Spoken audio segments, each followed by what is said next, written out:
Hello and welcome back to my channel. Today is the 2nd of the 2nd, 2017. I'm going to do a quick video early because of get some news in it. Right.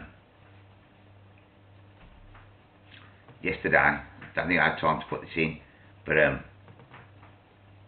1 in 1,000 I've got this thing that could lead to sudden heart death syndrome, and it's to do with your genes. You have a faulty gene. 1 in 1,000 people's got it, and there's 12 people a year under the age of 35 that die from this. It's quite common, really, but nobody really knows much about it. But it's a gene defect, and they say they can treat it and stuff like that. They catch it early and stuff like that. But what I say to you is they'll treat it the same way, probably, that he got it.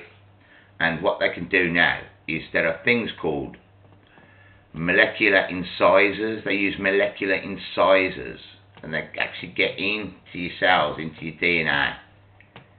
And it's so small, and they can start cutting bits of DNA and start re-engineering your DNA. I don't know if you know this sort of stuff, but this stuff all goes deep. I haven't mentioned too much deep stuff into my channels, but that is deep, right?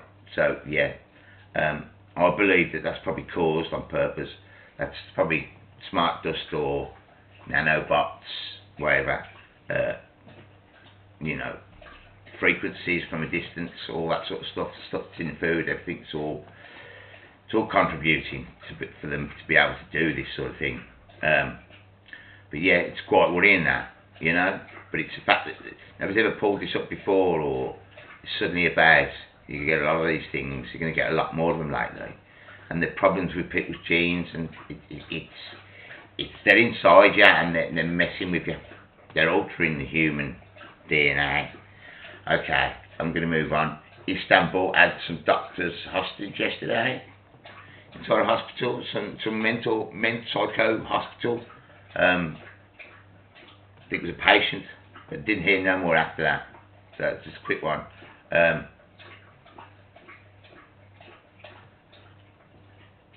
Right, it's come on here today. Jonathan Welby, Archbishop of Canterbury.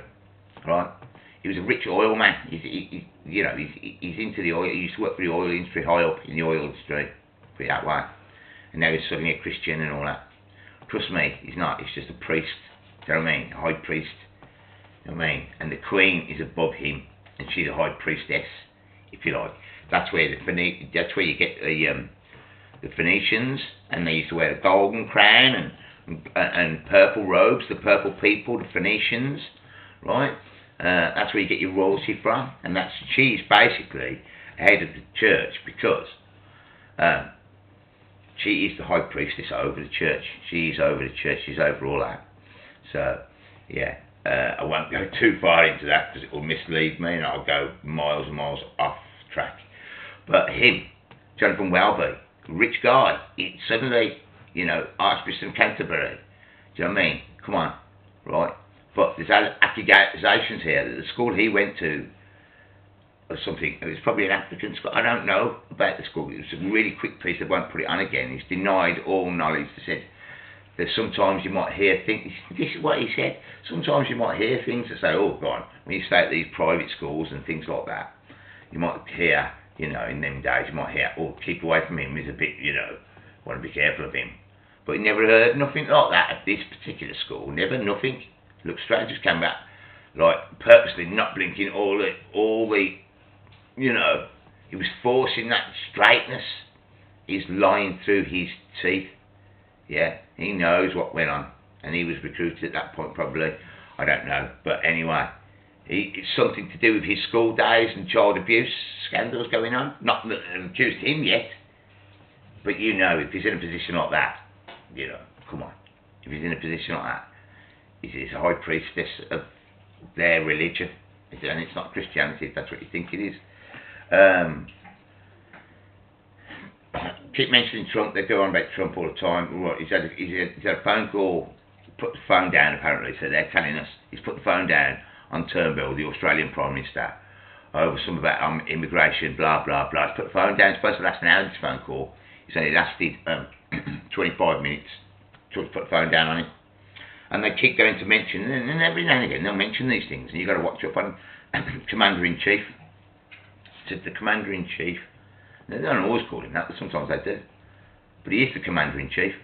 I just want you to know that also Prince Charles is our Commander-in-Chief as well, of the Navy, about the Army as well, but I'm not sure about that. But he probably is Commander-in-Chief. Over everything, you know what I mean? He's Commander-in-Chief, Prince Charles, look it up. Commander-in-Chief, same. Right, okay. And the two Commander-in-Chiefs are going to meet. Do you know what I mean? It's like, I always think of it as, like, I remember back into, if you watch the old films with Jesus or films and all, you got the Roman soldier standing there with the spear and the funny hat, it's a bit like the old police hat, if you know what I mean, with the raised bit over the top, a bit like a Mohican. A bit like our police helmets. Do you see what I'm saying? A bit like our police helmets, aren't they? You know what I mean? But they're standing there all fine when Trump's there, all the people. And today, even today, when he's getting in that helicopter, you know, they march and they turn at right angles and they do that and they lift up and they do it all artificially like that and pull up the thing and open up the door for him and they do it all like that and they do it in Russia and they do it everywhere all over the world. If you're not telling me it's the same system that's running all these armies, it is. Right? It's been here for a long, long time. But yeah, Commander-in-Chief, yeah. Put the phone down in it on Prime Minister. But so they tell us. You know, that's another mad thing going on. So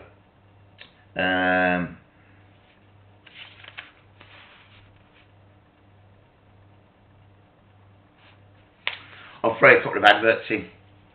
I don't know if you see these adverts, but these adverts. One, stay sure, and it's an insurance company that insures people who go on holiday. And you've got all these you've got a gather of old people, about 10 old people, all at the swimming pool, all got the same tracksuits on, all looking a bit, you know, all exactly the same as if they're in some sort of swimming club or something together. Big like, little community of them all. They all know each other really well. They're all friends. And can I get insurance with my dodgy hip? Can I? Of course you can. Can I get insurance for this even though I take medication? Oh, sure you can. And they all sound a little bit, oh, can I? Or a bit dumb, not like, is this possible for me to do? It's oh, can I? Like almost childlike. And then you got the one at the end goes, and will you insure with my and he goes to say something, and she went, Billy, or whatever his name was, Billy, as though to say, oh, don't say that. So you automatically get the impression he was going to say something like piles or erectile dysfunction or some sort of really embarrassing problem. She stopped him. Oh, don't say that. Do you know what I mean? That's embarrassing. Do you know what I mean? And then at the end, the bloke goes, oh, can I get insurance to go scuba diving? And he comes in all stupid there, you know what I mean? Standing there with his flippers, looking all stupid, acting stupid like a child would act dumb, thick, honestly. Oh, can I? And then he goes, oh, great. And he stumbles off like that, all stupid like. As though he's some sort of he's an old person that's you know, incompetent, it's a bit stupid. You have to say everything twice to old people and all that narrative that's flooding outside is that all old people are a bit dotty, a bit stupid, a bit old. They don't really deserve much respect. Do you know what I mean? Because they don't really know what they're on about. Like, they have to ask stupid questions all the time, and they do silly things, and they say embarrassing stuff. They can't, you know, about embarrassing health problems, or just come out a bit in the crowd and stuff, embarrass the family and stuff. That sort of narrative, do you know what I mean? It's distancing you from your parents, your grandparents. it's horrible to see. Just another advert straight after. I see all these adverts because these adverts are seriously programming you, right? And how to observe the world, to monkey see, monkey do. Now you automatically see, when you see somebody looking like that, your impression of that person straight away is almost always a bit dotty, he's a bit stupid. Don't ask him, he's not going to know the way. He's old and silly, stupid. It's that, and it does work, because they keep putting it on, it does work. You don't realise it works on a subconscious level, and you do tend to go to the person. Like they'll portray, you know, a smart man with a suit on, slim and glasses, will be smart, do you know what I mean? And that if you go and ask him directions to somewhere, he'll be able to tell you without looking at his sat-nav. He's very informed, that man. But then you see somebody with a baseball cap on or something like that, or something, it's like, oh, well, he ain't going to know where the roads are. He's probably never driven a car. And so, like, I'm saying that, and you probably feel the same thing. And this is what I'm saying to you. It's this laying on of how you perceive things. You know, I don't know how to put it into words, but it's brainwashing you how to interact with your fellow man. You know what I mean? And so that was that. And there's another one straight after. Rosalind Gold. First of all, you've got a servant standing there while William Devane tells us about how beautiful our gold coins are in Britain. Right?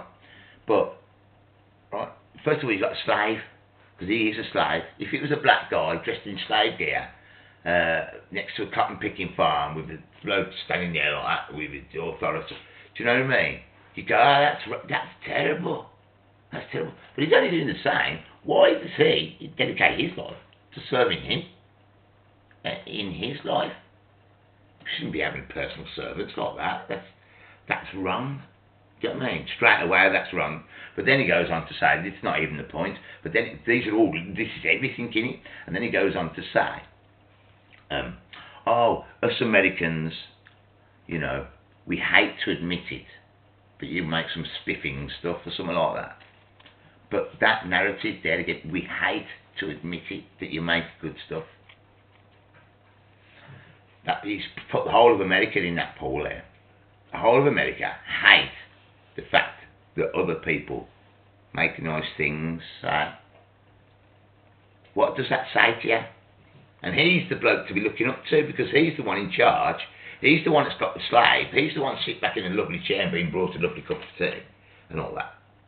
Do you know what I mean? So we're looking up to this person already, aren't we? This is the person to be looking up to. And his attitude is that he hates to admit that anybody does anything any good. Like, that is the narrative. I don't know if you can look through these adverts. You need to look through these adverts, because I see it straight away. Do you know what I mean? But you don't realise how you're being manipulated to think certain things about certain people. And I hate that advert as well, because you've got this bloke, he's a servant, and he goes, I think William Devane wants me to tell you to phone, what is it, 0800 5050, or something like that. And it's not actually, if you're an educated man that's, you know, supposed to be educated, talking all posh and all educated like, yeah, then it's not is it? It's a 0. You know? 0000. He goes 0000. It really gets on my nerves. You know, it's 800 if you're educated, because it's not a letter. O is a letter. 0 is a number. Okay? Or not a number. Do you know what I mean? But it's not 00, is it? It's 00. Okay, that's that out of the way. I made a little video. I'm glad I made a video. It might be a bit weak in content, because I've only just not that long got up. It's early. So, but I thought, because I'm going to be busy today, I might not get a chance to do one. So here's one for you. Thanks for tuning in. Thanks for upvoting me. Don't forget to upvote me, people, and make some comments below. Bye. See you soon.